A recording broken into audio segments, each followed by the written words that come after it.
thank you again for coming out to Detroit Public Library on a very icy night. My name is Aaron Foley. I'm the chief storyteller for the city of Detroit. I manage the neighborhoods.org with several of my team members here from the city's Department of Media Services. Media Services, we many years ago was known as Detroit Cable Commission. Some of you might also know us as CCSD if you are truly a Detroit veteran. But we do a lot of things in our department. We do graphic design. We manage the city's cable channels. We do communications. We do social media. But we're trying some new things in terms of reaching out to the community and making ourselves a little bit more public facing. And one of the things that we've started doing in the last 2 years is really going into the neighborhoods, all the neighborhoods across Detroit, not just downtown and midtown. I know that's a big sticky touching point for a lot of people, but we try to document the stories of Detroiters. We talk to people, we talk to small businesses, we talk to churches, young people, older people, everyone in between about what it means to be a Detroiter, what it's like to be a Detroiter, what it means to live here, and really try and tell a complete picture of what Detroit is. And one of the things that we've done in the last year is our photographer, Cyrus Teta, and our social media manager, Amber Lewis, they have spent a good portion of last year going, taking notable Detroiters, everyone from people who sang with Motown to up-and-coming entrepreneurs to creatives. We try to take them back to their old neighborhoods, east side, west side, southwest, all over the place, and ask them, we photograph them in front of, their old house or something like that. And we ask them, how did your neighborhood inspire you? What does it mean to be from Detroit? So at this time, I'm going to bring Cyrus up. Where's Cyrus? The longer I've known Cyrus, the more popular I realize he is. I'm just like, he's better known than me, so maybe he should be in charge now. I'm just playing. No, but Cyrus is going to talk a little bit about the project, and then we're going to segue into our panel discussion with Amber. But I'd like to introduce Cyrus. For those who don't know him, I feel like everybody does. But Cyrus, if you want to talk a little bit about how you were able to find the subjects, the photography process, all of that. So take it away. Hello, everybody. Hello. Thanks for coming. Thanks to Aaron for the introduction. My name is Cyrus Teta, photographer with the neighborhoods.org in the city of Detroit. And the Neighborhood Natives initiative, the exhibit. See, with the neighborhoods.org, we're all about community and, getting to know each other, working together as Detroiters to make Detroit a better place. And we're always looking for, Detroiters doing great things. So with the Neighborhood Natives exhibit, what it does is we decided to highlight, notable Detroiters, people who grew up and born in Detroit and have memories here, who have Detroit are a part of them. We found notable Detroiters and we're highlighting them because we know growing up in Detroit, you don't always have immediate, big influences, positive influences, and what we did with the Neighborhood Natives Initiative was show popular, notable Detroiters right in the neighborhoods that you guys live in, everyone that live right next door. We were on the east side with Tommy Hearns, we were on Schoolcraft with Miss Meagan Ward, and yeah, so it was amazing. It was a great project. I appreciate everyone who was a part, and yeah, so I'm gonna go ahead and introduce my co-director and digital and social media director of digital and social media, Amber Lewis.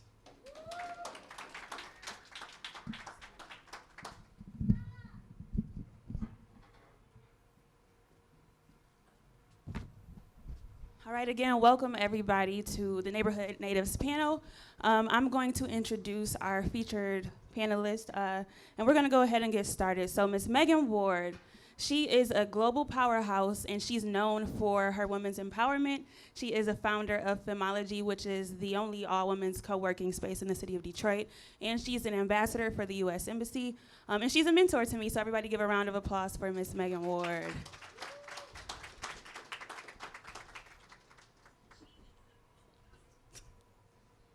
And Tony Whlgn Robinson is a renowned artist who does fine and digital art. His work can be seen on album covers for artists like Big Crit and Joey Badass, as well as anything that you can find, he's painted it. So sneakers, he has work on pillows, murals all around the city, and he's known for his unique style. So give it up for Tony.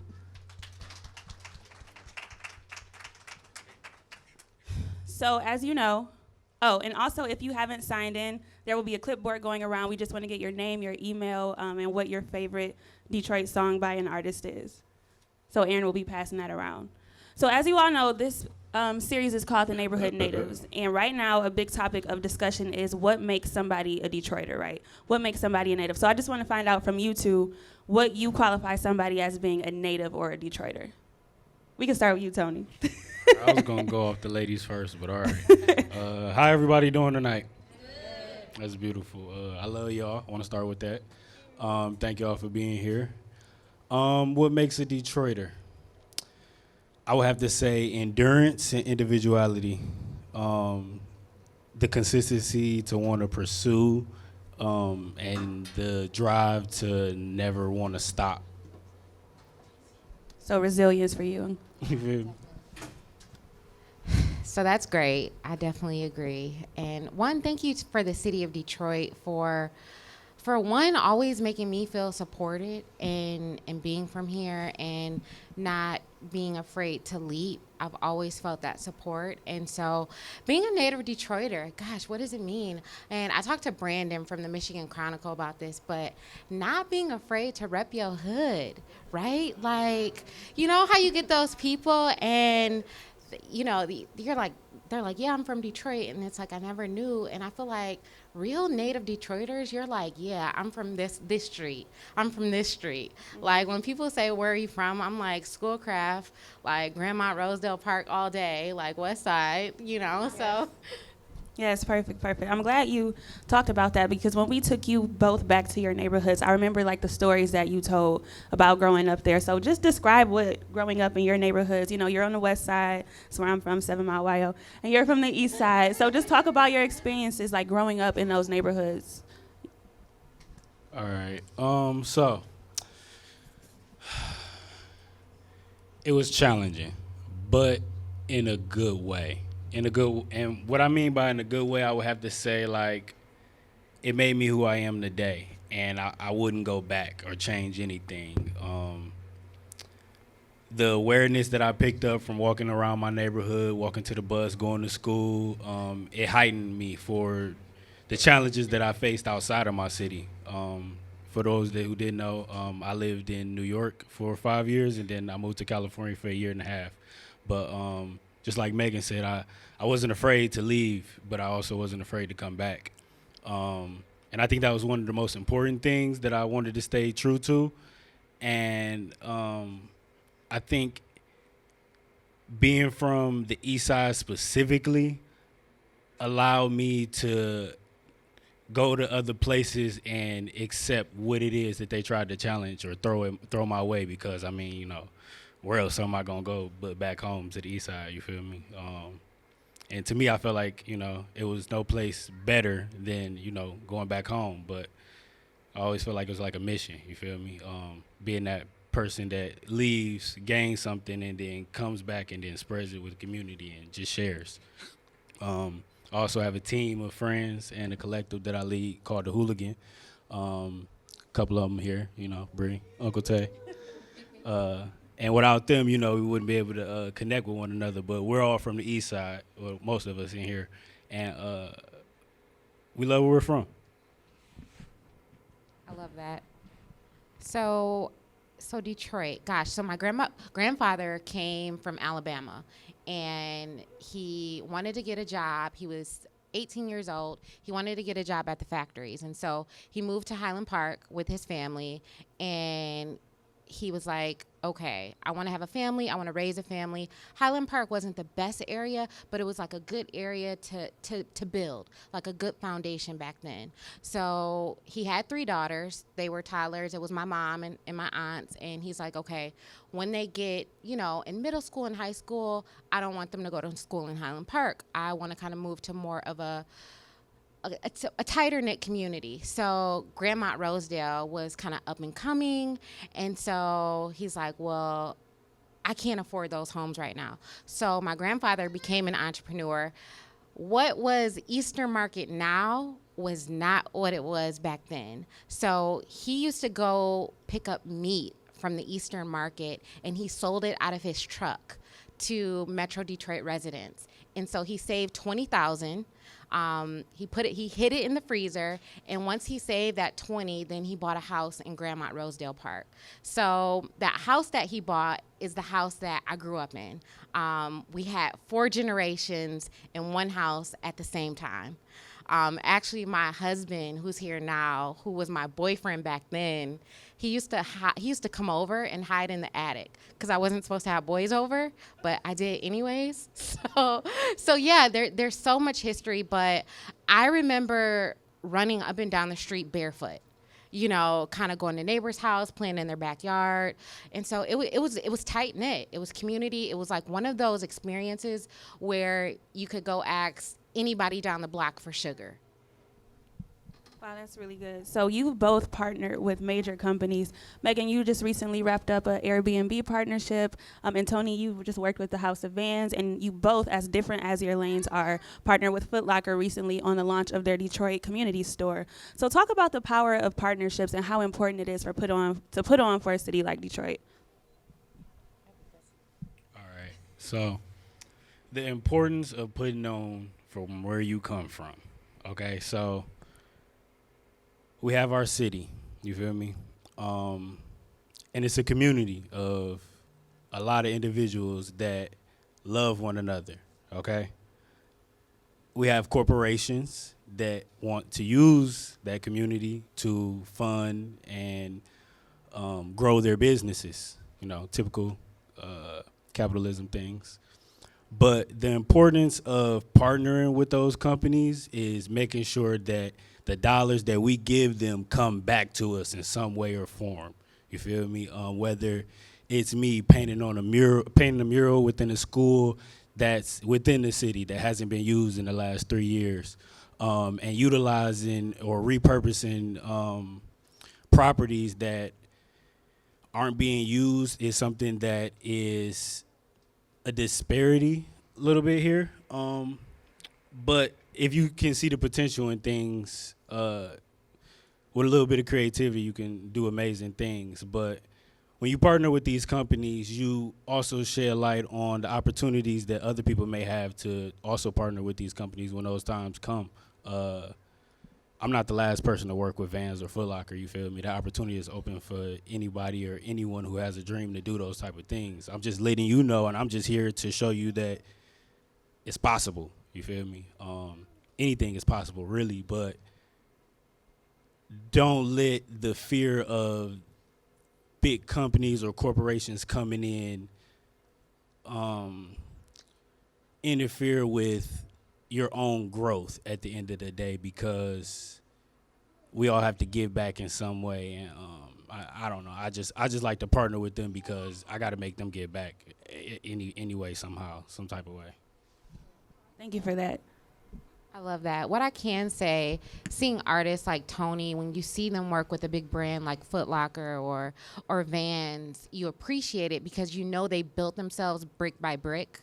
It's not like we have these large backings or, we come from wealth, right? Like it's not like we have that behind us, but what we do have is the power of the city behind us. And so when large corporations, when they see us, it's appreciated, especially being an entrepreneur, because it's really hard, and we use the resources that we have. So what I can say is working with corporations is that, we have to be about the coin, but not only that, we have to exude authenticity, because here we are in this day and age where Detroit is kind of like all eyes on us, right? We have this booming downtown area. We have so many initiatives, but I'm always looking at, how are you going to support Detroit, right? That's my first question when working with a corporation. And if it's surface level, I won't do the partnership.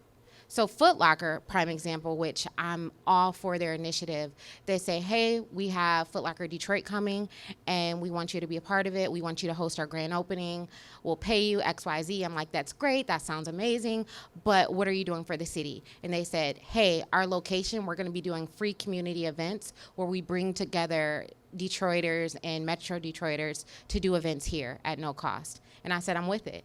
You know, I'm with this initiative. That's really good. And then you both touched a little bit about the impact that it has on Detroit. And you are mentors. Tony, you and the Whlgns recently launched Leaders Amongst Leaders, where you took young creatives who aspire to do great things and kind of molded them and showed them the opportunity, to your point of partnership, of what they can do. And then Meagan, you've been a mentor to me since I've known you. Before I even worked for the city and directed any photo shoots, you made me direct a shoot for the Powerful Women. And even moderating this panel, you had me do that same kind of work at Femology. So this mentorship is full circle in the space. So talk to the importance of like pouring into Detroit youth and the people in the community, from young folks to women. Just what's important about that, and why do you make it a point to do it? Okay, so the importance of pouring back into the youth. Okay, so I think one of the things that I learned the most from working with the youth is that I learn more from them than they probably learn from me. You feel me? And that's just my side, because I remember being in their position, but time and endurance of life has changed my perspective on a lot of things, but they shed light on reasonings of why I still do it. It's kind of like a reminder, but not only that, in order to receive something from them, you got to give back. We have a theory, like me and my squad, you know, team Whlgn, that there's a gap between the people that mentor or could mentor us, the youth, and then I guess our generation. The youth aren't being held up by the people that mentor us in our perspective, but the people in the middle, us, you know, it's our importance to be that link or that missing link in the middle that, you know, connects the mentors, us, and then the youth, and keeps that chain and that cycle of life going. If we don't set what the outline or the foundation or that generational wealth platform for what life could be in the future, then the kids or the youth is not going to have anything to look up to, and they're just going to rambunctiously make up their own world, which is kind of cool, but, you know, it's not a movie, it's real life. But, you know, it's important to give back. You got to give back to the kids, y'all. I love y'all. Tony, love the kids. So I would definitely say a good portion of my day is spent with giving back, whether it's, you know, mentoring a woman like Amber, who, you know, I really don't even consider you a mentee or anything like that. We're on the same level, and whatever I can give back to you, that is my gift. That's what I want to do. But when it comes to Detroit, gosh, and this has been a controversial topic, especially amongst the women's spaces in Detroit, but I know with us, the older generations of women have, in a sense, been gatekeepers of opportunities, access, capital, different things. And so when it comes to giving back right now, our generation, we're mentoring each other because we feel like we haven't had that open access to mentorship. So here you have, you know, young 20-year-olds, mid 20-year-olds, even 30-year-olds just mentoring each other. And so yeah, it's a beautiful thing, but then that also says something about what's happened with generations. And I believe in the power of generations. You know, I grew up in a family with 4 generations in it, and we worked as a team. And so my question is, how can these different levels of generation work together? Because the older generations have the wisdom that we need. The younger generation, you know, we're kind of in this digital age, so we're really savvy about the now and what's happening. So how can we work together? Because we're not done and we have so much work to do. So that's my perspective. I think it's continual work to be done. And I'm looking forward to the narrative to be changed, because I don't want to see, quote unquote, it's the millennials' time. I think it's everyone's time right now. That's good. And I was actually talking to Che about this the other day, who is an international artist, and she's done it on her own. She's featured in the series, performing on BET and in Berlin, and of course D-Lo, who was also featured, and she's performed her comedy, which she started on her own all across the country. And you both are entrepreneurs who started your own movements and built your own lane. So talk about the importance of ownership, and like how that mentorship across your community has allowed you to excel in that lane. Ownership. All right. So I think, okay, so we established ourselves in 2009, but the most important thing about ourselves was creating something that was unique, individual, and never heard of before, which is our name, Whlgn, WHLGN. When people saw the name, they say Whlgn, they say Whlgn, they say Whlgn. I done heard tons of things, but I think the single most important thing is after they come to me with their perspective is that I'm allowed the opportunity to teach them my perspective, or our perspective, which is the Whlgn way. You feel me? And with that, they learn a new thing. They learn that words are just words and they can be created by anybody. Who's to say that just because our words don't have vowels that it's not a word? My bad. It's not a word, or it doesn't exist. It exists to us. It's a meaning behind it, and it's everything. But the single most important thing is that we own it. We got it trademarked. We got an LLC. It's a business. We operate as a think tank amongst our community, and we try our hardest to give back. But not only that, it doesn't stop there, because there's other things or acceptable goals that we can reach or attain in life. Real estate, property, owning ourselves, owning our time. We're all entrepreneurs, so at the end of the day, we own a majority of our time, but, we still finding the balance and working that out. But, we young, we still got a lot of time, we still got a lot to learn, but ownership is very important at the end of the day. Gosh, so I'm going to start with my personal narrative. So my mom was the first person in our family to go to college. And so when she went to college and she graduated, it was kind of like she was doing it. She was killing it. And so she went to Eastern Michigan University, and it was kind of in that time of, if you move out of Detroit, or if you move to the suburbs, you're doing better.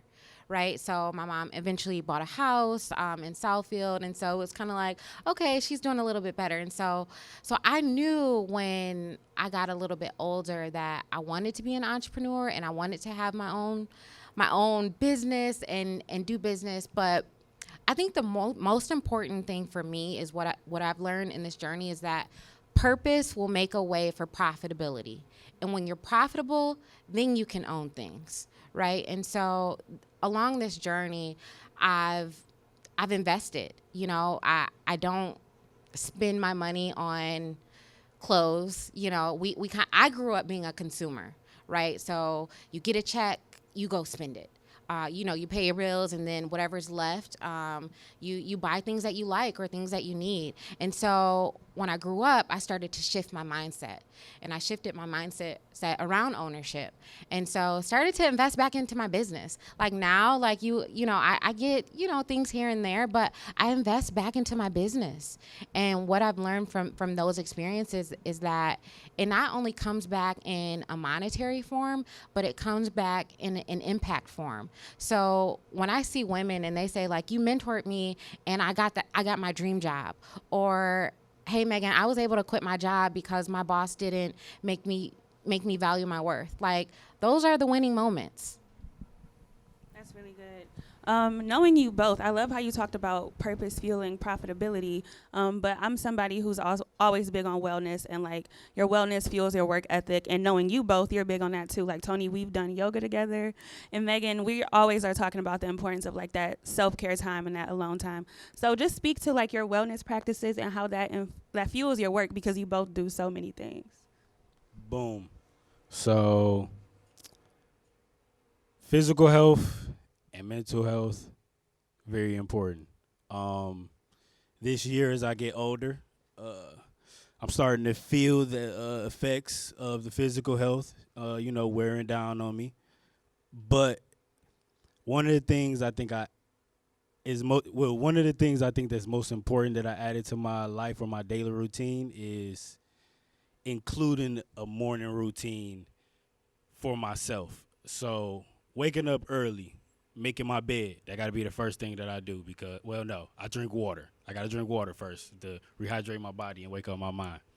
But after that, then I make my bed. Then I stretch, might do a little yoga, might do a little reading, might do a little browsing my phone. I ain't gonna front. You feel me? Oh yeah, meditating. Gotta meditate. All right, so these things aren't unattainable. You feel me? It comes from discipline. It comes from wanting just a better you. Because if you aren't 100% at yourself, then who can you help? I honestly just read a quote in a book the other day that said, a starving artist can't help anyone.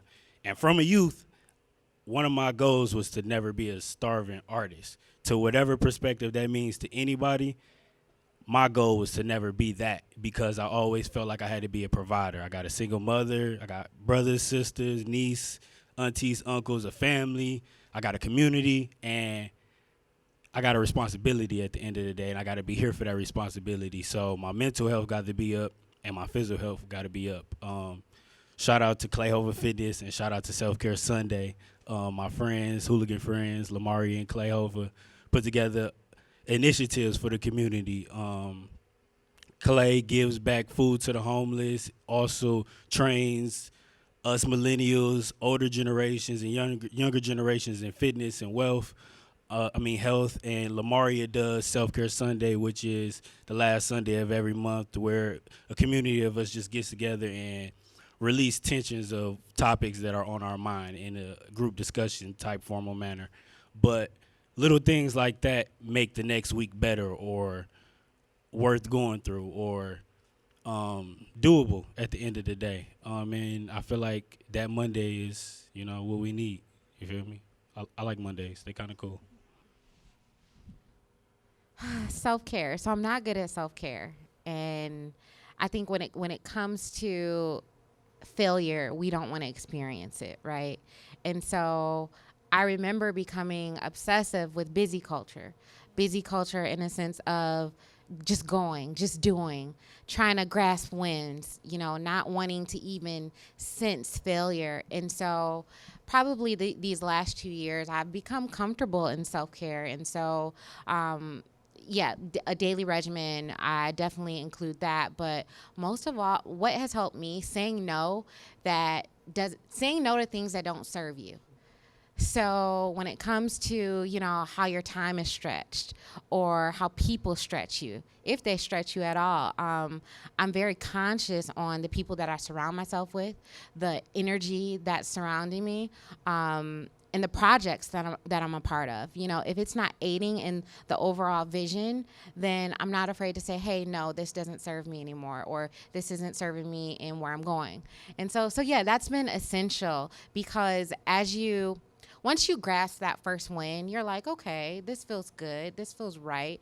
But then you start to take on more responsibility. You start to get, other opportunities. And when that happens, it's easy to say yes to a lot of things. So yeah, saying no has been powerful. So remember when the Shonda Rhimes book came out and it was like the year yes? I feel like it's the year of no. That's good. Saying no. So what would you two tell aspiring young people who want to be entrepreneurs, they want to be artists, they want to be mentors, they want to be mothers? Like, what pieces of advice would you give them in this city? Probably start off with a bunch of rap lyrics. Chances make champions. You feel me? Life mantra. You feel me? But don't be afraid to take risks. Yes, the world is big. Yes, there's things out there that you don't know about, but don't be afraid to face those things head on and alone if necessary. You feel me? Because if don't nobody have you but you, then who got you? You feel me? But I think that most importantly, the youth has to know that there's someone out there that's relatable to them that cares about them. because some of them don't know that. You feel me? Like, some of them just think that, it's just them against the world, and, we young and live hard and die young, or whatever it may be. But you got somebody that care about you. You feel me? And we care about where you're going, or where you want to go, or what your dreams are, or what you want to be when you grow up. You feel me? Like, I wanted to be a scientist. I wanted to be a teacher. But I'm an artist that uses geometry, and I use mentoring methods to teach and do science things in my life. But I just use my passion to figure out what my purpose is at the end of the day. Because if I didn't stick to art, then I don't know where I would be. And that's all I ever knew at the end of the day is art. I be in class doodling on my artwork. Doodling on my homework or my school tests. Amber could definitely attest because she was my Spanish partner, and all I pretty much know is Yes. sí and dónde está. You feel me? So ¿Qué pasa? He literally spent the whole Spanish class drawing on my binder. So I have like art from Tony from 15 years ago. that's crazy. That's crazy. That's fire. But if I didn't do art, you feel me, she wouldn't have that. You feel me? But school is important. I still paid attention because I had to, graduate at the end of the day. I got a diploma. But if the world hits you hard, hit it back even harder. You feel me? Good advice. Good advice. Sorry, Megan. So I do have a couple of mantras that I live by. The first one is no one cares what you do average. Literally, no one cares that I sing in the shower and I'm an okay singer. The world just doesn't care. So when it comes to, what you're passionate about, your skill sets, get good at it. Work on it daily because that's what you're going to be known for. And then once you know your skill set, then that's going to catapult you into your purpose. I'm a creative, I can create campaigns, I can, graphic design, so I'm a creative at heart. And so once I realized that my purpose was women's empowerment, I combine the two, and so that's what I do on a daily basis now. The second thing I can say is the 4 Ds, quadruple Ds, however you want to call it, but daily determination determines destiny. Right, and I started this mantra in college. I have a single mom as well. She lost her job. This was a couple years ago when the market had just crashed, and I was up at Western Michigan University. My mom had lost her job. House was going into foreclosure. She called me and she said, Megan, look, I lost my job. You're going to have to quit school. I can't pay for this apartment you have. I can't pay for tuition. I cannot help you anymore. And so at that defining moment, I was like, okay, you either go home, get a job, and just kind of immerse yourself back into not doing what you set out to do, or you take control, you take power over your life, and you figure this out. And so that's where I started my business. While everyone was partying in the club, I was on YouTube, Skillshare, and I was teaching myself how to code because I was like, I'm going to stay up here. If I have to pay tuition by myself, I'll figure it out. And so that defining moment, I realized okay, my skill sets are powerful and I can aid in where my life is going. So that's the last one. And then, the third one is cultivating a board of mentors. So what really catapulted me once I realized, okay, this is what I'm doing, this is my purpose, I'm kind of playing in different things, I really got a board of mentors to serve areas in my life where I was lacking, right? So I got specific, and I call it manifesting mentorship. And so yeah, Amber, you know all about this, but writing down who you need to serve you. So I remember when my son's here, he's 2 years old, but I was walking into entrepreneurship with a 3-month-old baby. And I'm like, I don't know how to do this. I don't know any mom who's an entrepreneur who's trying to balance womanhood, motherhood, and being an entrepreneur. So I wrote on a piece of paper, okay, I want a very successful mom who is creating this equilibrium of motherhood and entrepreneurship. Literally in 3 months, I checked that mentor right off. I had her. So write down who you need and be specific about that person. I'm really big on manifesting everything. Literally, Tony just witnessed something really cool happen. We were talking about potentially printing, this out, and someone from the museum was like, "Are you doing a book? Like, we would love to carry it." So it's just like those opportunities, they come from a space, but because you can attain them, and there's nothing that you can't achieve. So this question, I'm going to ask, you guys have worked on tons of projects. What is your favorite project, or one of your favorite projects, be it because of the impact, where it was located, who it was for? Like, what are your favorite projects?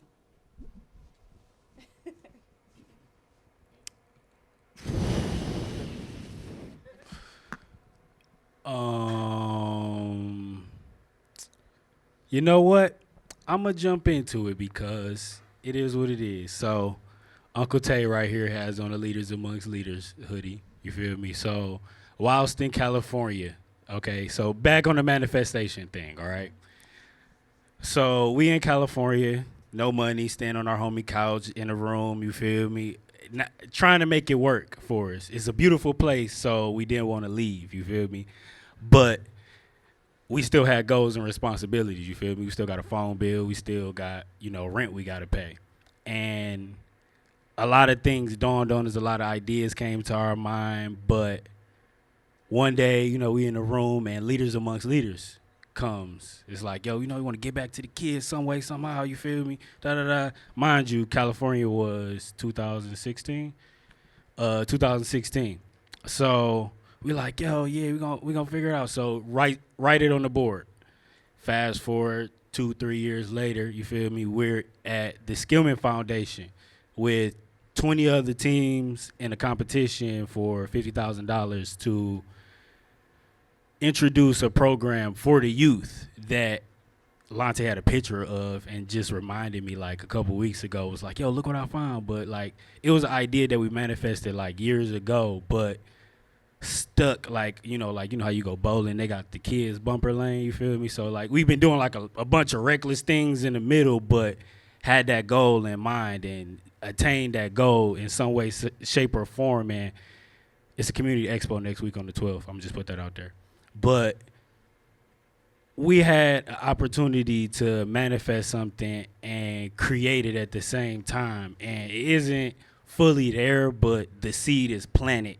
And it's fire to me, or it's one of my favorites because it's an opportunity that we created on our own. You feel me? It was an idea that came from our head, and we put together the pieces in whatever shape or form and put together the resources as individual people and gave back in some way, somehow, just from what we got, you feel me? And that's pretty much making nothing out of something, you feel me? But that's my favorite, I have to say today. Gosh, that's a good one. It's been a journey. So, Tony, we know each other from 10 years ago. And I remember I reached out to you because I needed a logo. And I can pull up my Yahoo email account and probably find those emails. But I started off. You want to see the receipts? We got history up here. You feel me? That's what I'm talking about. So I started off on the Detroit kind of fashion scene. I don't even know if Detroit has really even had a fashion scene, but this was kind of like when Big Sean was starting out.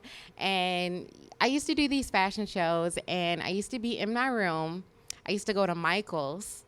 And I used to take jewelry from my mom, and I used to hot glue them onto these sunglasses. And so I was selling them like out of my car, like out of my 2006 Sebring. And my mom was looking at me like, no, this is kind of like drug dealer stuff, and you need to go to school. But I was super proud of myself. So that was one of my favorite projects because to look back then and kind of see my growth and to see the challenges that I've endured, because when you have a vision and you're a visionary, it's going to be some challenges. I've probably experienced everything in the book, but now I can say my favorite project is probably Femology. Femology is Detroit's first women's focused co-working space, but fully funded by myself. And I'm super proud of that because, like I said earlier, brick by brick, continually investing. Another thing is that it's multicultural. So, and to be led by a woman of color, creating something where women from all different backgrounds are benefiting from, I think it's beautiful. And so what I've realized from working with the embassy is that even though I'm a woman of color, I can give back to my community and other women of color, but the true power lies in multiple cultures coming together, learning from each other. I was in a country called Tbilisi, Georgia, and it's right next to Afghanistan. I was scared out of my mind. And so I got to talk to women in IDP settlements, which are internally displaced people. So these women and children were in wars. They had the government from Russia come in, literally shoot up their homes. And so these women's, they're in a sense in projects or ghettos that are right off the highways in this really desert area. And so these women, they said, hey, we want to become entrepreneurs, but we don't know how. And so that defining moment, what I realized is that women all have something in common, and really people at the same time, is that we all want to be purposeful and impactful, and we want to find our why and why we're here on earth in the short time that we're here, right? And so how we can do that is through experience and other people. So yeah. That's good. I love talking about experiences and other people, because now I'm going to ask you about Detroit. We couldn't talk about the Neighborhood Native series without talking about the city of Detroit. So really quickly, like, what is Detroit to you? We know it's home, but like, if you had to describe Detroit to somebody who never been here before, or somebody who just had a misperception, like, how would you describe the city? So it's a mythical creature, okay? But to be specific, Detroit is a phoenix. And if you don't know what a phoenix is a fiery bird that burns up into ashes and then is reborn from those same ashes. And metaphorically, I've always felt like Detroit represents that symbiotically. As you all know, we went through the burn down phases of where Detroit is, burned down to the ground, and we're stripped of what it is that we have, but then that doesn't stop us. You feel me? We don't fall off the map. We don't stop running. We don't turn the car off. We don't take the keys out the ignition. We keep going. You feel me? And we rise up from those ashes and we're reborn again. And for however long that duration may stay, we're always strong. You feel me? We're always going to represent what Detroit is at the end of the day to us. And for me, Detroit is just on fire at all times. You feel me? Not ever have I ever left the city, and Detroit has never not been relevant to me in my mind. You feel me? Like, wherever I go, they know where I'm from, period. You feel me? Whether it's Michigan, whether it's Detroit, they gonna know regardless. Got it tatted. You feel me? I love this question, and I just smile. So I was on the phone with a production company last week, and they asked me, if there was one signature item that reminds you of Detroit, and I just laughed, and I was like, Buffy's, like all the way. But yeah, like when it comes to Detroit, I think that we have swag, honestly, and swag in all areas. I think that when people think of Detroit, yeah, like they have a misconception of who we are, fully inside and outside. But at the end of the day, like, I really think it's family oriented. Literally, when I bring speakers here into Detroit, and they're skeptical. They're like, I don't want to stay in Detroit, like, and I'm like, stay here, like, experience our culture and who we are, and they love it. And I have a mentee right now. She comes back every year, and she stays a week with me. And we visit different places in Detroit. But yeah, I think there's so many things I can say. It's gritty. It's definitely gritty. We're definitely not backing down. But we're loving at the same time. So yeah, I'm super proud of us. I'm glad you talked about being proud, because anybody who's from Detroit has that pride from the city. We, at the beginning of this panel, repped our hoods, right? So Tommy, who we featured, has Detroit versus everybody. And I always feel like there's this constant, like, East Side versus West Side. Like, on Twitter, on the Black Twitter TL, that's all you see all day is people slandering the other side. So we got ourselves a West Sider here, and we have an East Side advocate. So I want to talk a little bit about the East Side and the West Side. Like, what are some characteristics of each side, like, from both of your perspectives? So Pulls out the tat. It's beautiful. You feel me? If you ever looked at anything in its most beautiful, truest form, that's what the East Side is to me. Wherever I go, wherever I drive down, whatever street I don't know I'm on, it's beautiful. And I've been to, some You got some laughs perceptually. from the crowd. You feel me? The West Siders gonna hate. Beauty is in the But, eye of a beholder for sure. Let me find out the panel from the West Side. You feel me? We're here. But beauty in its truest form, you feel me? And that means like being able to see the potential in things and seeing where those things can go or where those things have been or what makes those things those things. It's a lot of history on the East Side. It's a lot of me on the East Side. It's a lot of us on the East Side. It's a lot of love on the East Side, you feel me? But at the end of the day, I'm not going to push anything but positive things from the East Side, you feel me? So that way, that's the only thing y'all know about it. What about the West Side? What you feel about that? Y'all cool. Real brief. Keep it cute. Keep it cute. All right, Megan, I'm going to ask you the same question. Oh gosh. So I love the West Side. So I really wanted to go to I really, really, really wanted to go to Renaissance. Didn't get in, didn't happen. So like I had my feelings about the West Side for a minute, but yeah. So what I can say about the West Side, gosh, like I mean the culture around 7 Mile. I think that's a whole culture in itself. Yeah. I drive down there now and I feel old because I'm like, I remember where, we used to do the Halloween parties here, we used to do this here, but I think there's beauty in the signature spaces that we have, like even Schoolcraft, right? Like Schoolcraft, I mean, that's more so like hoodish, but yeah, like I think there's so much culture in that. And the craziest thing when it comes to the United States, and I see like large corporations do campaigns with kind of like this urban edge, I'm like, that's Detroit all day. When you see the graffiti and, like graffiti art right now, to me, like it's pushing culture. When we think about this streetwear culture that's like really trendy right now, like that's Detroit.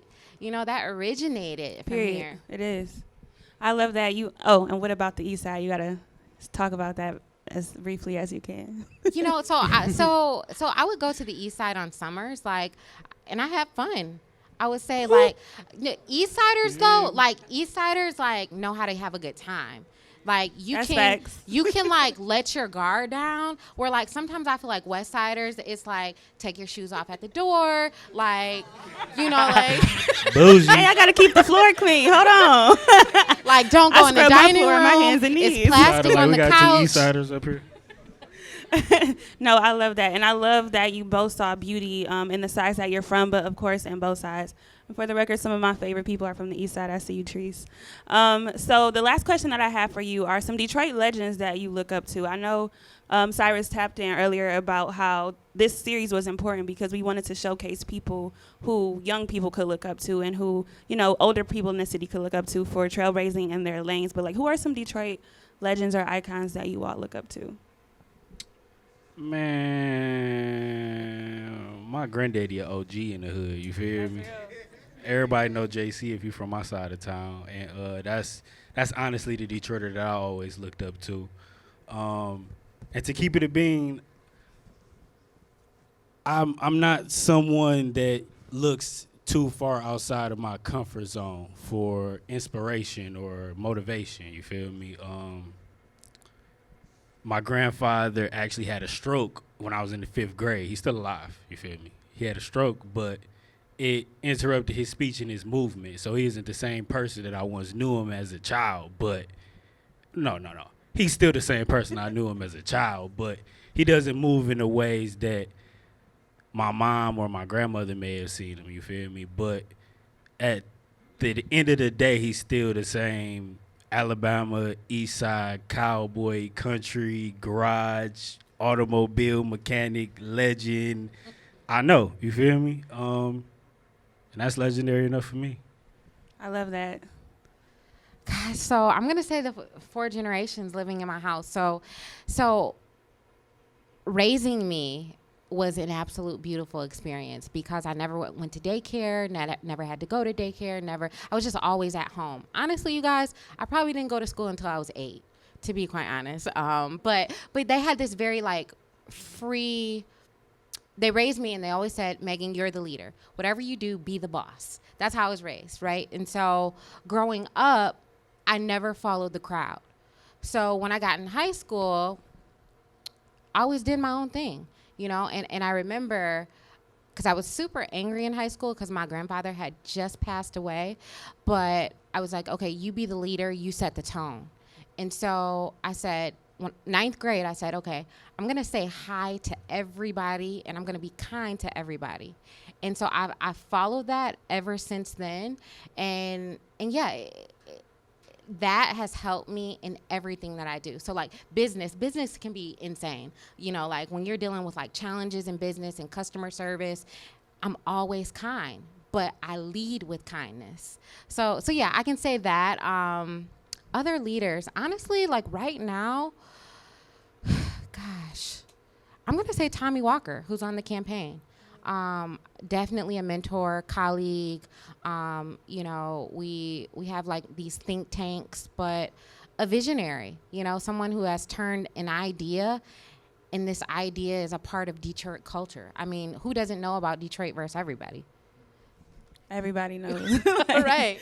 Okay, that's good. So now I'm going to open it up for any audience questions. If you have any, you can just come over to this mic. But yeah, we'll have like a brief couple minutes for your questions. So yeah, we got Paul coming up now.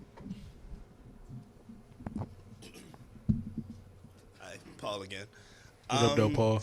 What's up? Can you talk about a time that you had like a failure and how your identity as a native Detroiter helped you like through that failure and see the other side of that? My bad.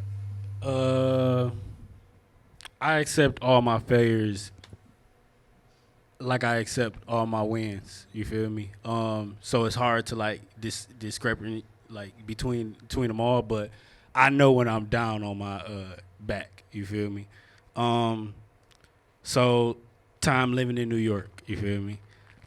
I left Detroit because I had an opportunity to go work at Mark Echo's Echo Unlimited as a junior designer. And get paid a salary position, something that was new to me. I was 20 years old. I never left Detroit before. You feel me? Let alone be somewhere like New York and live on my own.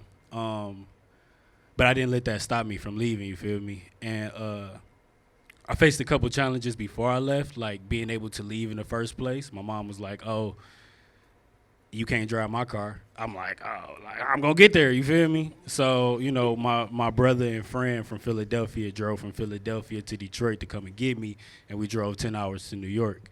But I stayed at Mark Echo's Echo Unlimited for 1 year before I got fired. But getting fired wasn't something that was new to me, you feel me? I got fired from Wendy's, I got fired from TJ Maxx, I got fired from all my jobs, you feel me? But that only taught me that I'm not supposed to work for anybody. You feel me? I only went through so many times of getting fired before I realized that I'm who I'm supposed to work for. You feel me? And then, you know, doing the Echo thing, I understood that, all right, salary or not, work for yourself. You feel me? Figure out a way to make it work. And then I went into being a freelance contractor. And then I moved to Kith. And then I moved with Joey and Pereira and just established freelance and independency while working with these brands and these individuals because that's what they came to me with, you feel me? And nothing that I wanted to lose in life at all was myself, you feel me? That's my answer. I want to run it. So I think what you said about winning and failure, I think that resonates with me because, I mean, especially being an entrepreneur, you fail every day, you know, in a multitude of ways, but you win every day in a multitude of ways. Like a couple days ago, I didn't get an investor that I thought that I really, really needed, right? But today I was featured in Forbes, right? So it's like this, you can create an equilibrium depending on how you look at it. And you really like to elevate and to catapult into your destiny, you really need to transform your mindset. So 2016, the end of 2016, 2017, really challenging year for me. I didn't feel supported by my family. I didn't feel supported by, some people who I felt like were hating on me. And so I was worried about the wrong things, and I had to ask myself, am I really ready for a level up if these are what my thoughts are about right now? And so yeah, transforming your mindset of what we are conditioned to learn. Like we're conditioned to, okay, she's hating on me, I'm gonna focus on this. Or I didn't get this opportunity, I'm gonna bask in why I didn't get it. Instead of focusing on like, hey, this is your divine right to experience this challenge so you can get to the next step. Thank you. Thank you. Do we have any more questions? Okay, Aaron. Hello. One thing that I noticed, and not just with YouTube, but a lot of the subjects that Cyrus and Amber photographed for this series is, I think one thing that it's kind of alluded to a few times, but both of you guys have very strong communities around you. And I think that when we talk about perceptions of Detroit, people can say that we're very standoffish and that we don't support each other. But you two have clearly been lifted up, amplified by not just people outside of Detroit, but it begins here at home. I was wondering if either of you can elaborate on that and what that means in terms of perceptions of Detroit. Cooperative economics, working together for a single purpose, to better your community, you feel me? The shoes that I got on right now were designed by Rick Williams. He's a designer from Detroit. Well, actually, he's not from Detroit, but he's a Detroit designer. And he's done a lot of things to change Detroit, him and his team alone. But that's like one of my mentors and big brothers, you feel me? But I support everything that he does. Uncle Tay just became a photographer, you feel me? He picked up a camera from an opportunity that we was able to get and challenged his own purpose in life. Brienne inspired me every day doing her photography art thing, because one day she came to me and told me she wasn't an artist, but I didn't give up on that vision of her, you feel me? Now she got an art show, you feel me? February 16th, you feel me? We pulling up Definition of Red. But the people around me, I never understood why I shouldn't support them. You feel me? I never was given a reason not to. I saw something in them, and they saw something in me. And we saw something in each other mutually and beneficially that pushed and drove one another to where and who we are today. It was a lot of experiences, opportunities a lot of experiences and things that could have stopped our growth or the growth of our movement or what it is that we had a purpose to do, but we didn't allow those mediocre or social disadvantages to stop our purpose or responsibilities at the end of the day, or break up what it is our goal was. And we always wanted to, if not anything, stay true to supporting those around us that do what it is that they love to do, because they all in here too. And it's fire, and it's amazing to be surrounded by a community that's doing what they love to do and be supported and surrounded by love. Man, it's a good feeling. Feel me? Like, why not? I love my community. Like I sincerely do. I found my family through my purpose. And my family is Detroit sisterhood.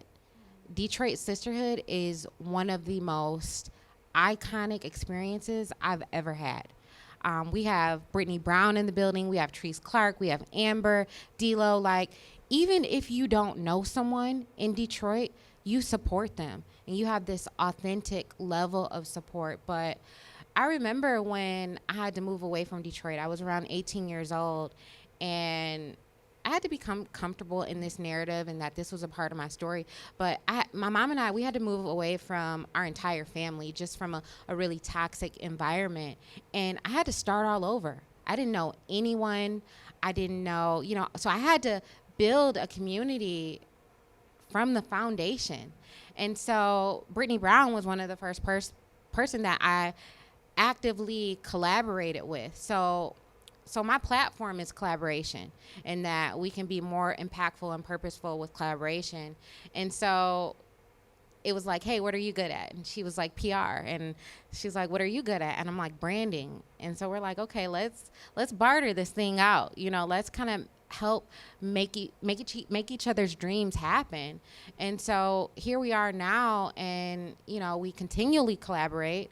Brittany pitched me to Forbes, which the Forbes article came out today, but it just shows how far we can go if we bond together and we do it in an authentic way. But Detroit sisterhood has changed my life. My life could be completely different from what it is now, and from that, I think that it's drifted off into other states, other areas of the country. People say all day, you know, I'm really inspired by Detroit and what the women are doing there. And I said, you know what, like, I cannot disagree. I wholeheartedly agree. And I always invite them to come and experience it. Like, I don't even know if what we have, if we can put it into words, right? I agree. Shout out to the B agency, but that is definitely like a feeling that you have, and like when you know, you know. And I know that's such a cliche thing to say, but you feel that community. And we have time for one more question. So if anybody had one, now's your chance. Hi, everybody. I have a question for Cyrus and Amber. Who was one of your favorite subjects to shoot and why? I'll let Cy go first. Man. But I think our answer is the same. Well, right. So I know we both usually say Mary Wilson, but a lot of times I forget how much fun we had with D-Lo, though. I went on D-Lo Miss with D-Lo. Jamila. D-Lo was a blast, man. We laughed the whole time. When you see her on the screen sitting on that table, we laughed the whole time. But D-Lo, Mary Wilson, man, Tommy Hearns on the east side with Tommy Hearns. It's like so many unforgettable moments, for real. But, yeah, I can't say my favorite, man. But those three very memorable. Mary Wilson, D-Lo Brown, man, Tommy Hearns is unforgettable. Mary Wilson was my favorite experience because we had thought about this concept for a long time. And, you know, we were sitting on it. Like, it was on the table. We hadn't shot anybody. And it was very spur of the moment, but we manifested this, right? So Erin and I were at the Crane's homecoming programming, and she was like a featured guest. She lives out in LA now. She flew in just for Crane's homecoming. And I was texting Erin, like, we were sitting at a table with her chilling, like, this is a Supreme. Like, she is iconic. This is Motown. This is Detroit culture. What? So I text him because my mind is always like, all right, what we going to do with this? Like, the play is on the floor. How we going to pick it up? So I text him, like, we should try to get her for the photo series. And he like, okay. So we asked her about it. And she was like, well, you know, my flight leaves later. I was just going to go visit some family. But sure, why not? So we called Cyrus. I know the event coordinator for Crane, so I'm like, hey, can we borrow a chair real quick? We're going to kidnap Mary Wilson and take her back to the Brewster Projects and take some pictures. He's like, what? I'm like, hey, she agreed to it. Don't ask no questions. So we got a chair from the event. We borrowed Mary from the event. She was already dialed up. She had her hair done, her makeup done. This really nice lace blue dress. It's a great dress, a great gown, beautiful gown. And we took her to, you know, the Brewsters, which is not active right now. And we're walking. Cyrus and I got there a bit earlier to kind of scope the scene and see where we wanted to shoot her. But we're walking through this rubbish, what used to be a rec center, and we're taking like a Motown legend to this area. And that really set the tone for what the photo series could be for us. We're starting this off iconic. Like, who else do we know who can fit into this mode? Who's building a legend? Who is a legend? And that's how we got what we have today, which is Meagan, which is Tony, which is Che, which is D-Lo, which is Tommy, which is two Tommys, actually. And, you know, it really, like, set the tone for that. So that was my favorite experience because it was spur of the moment. And the rest of it, we kind of planned out. Like, after that, you know, we were strategic. We thought about it. What areas are they from? You know, how can we impact and embody the whole city? But that was, like, the bee's knees, if you will. So I want to thank all of you for being here today, and I definitely want to thank our panelists.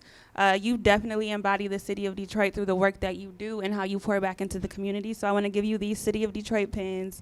The real ones have them. I also want to acknowledge our other featured subjects. So we have Detroit here where you just stand. Everybody give her a round of applause. She is a musician, a phenomenal artist. Her music is on iTunes. She's performed in Berlin. If you haven't listened to it, you need to. Yeah, changes. We'll be playing some of her music soon. And also, Miss D-Lo Brown, stand up, please. Yeah. The comedian herself, building a brand day by day. Yes. I would also like to thank our host, the Detroit Public Library, for not only featuring the photo series, but allowing us to be in this space today. And thank the neighborhoods for creating a platform for young people to be creatives and share that with other folks. And I would be remiss if I didn't shout out Jamila Jackson and Jackson PR for putting this event on. And of course, to Cyrus, my partner in crime, like this project wouldn't be possible without your vision, the man behind the lens. And shout out to the Media Services Department for working past 5:30, for giving us sound and camera and photography and all of those things. So if you haven't already, I'm gonna encourage you to check out the photo exhibit. Once you go down these stairs, it's right there on the left. This is the last month that it'll be up, and this is really just like beyond what we thought this would be. We thought we'd be putting some pictures on the website, and we have it published in the main branch of the library in this beautiful building. So check that out if you haven't signed in already. We just wanna get your name, your email, what your favorite song is by a Detroit artist, and follow us on social, because I wouldn't be myself if I didn't plug social. Follow us at Stories from DET and the City of Detroit on Facebook, Twitter, Instagram. We have a LinkedIn, YouTube, and Spotify channel. So thank y'all for being here today.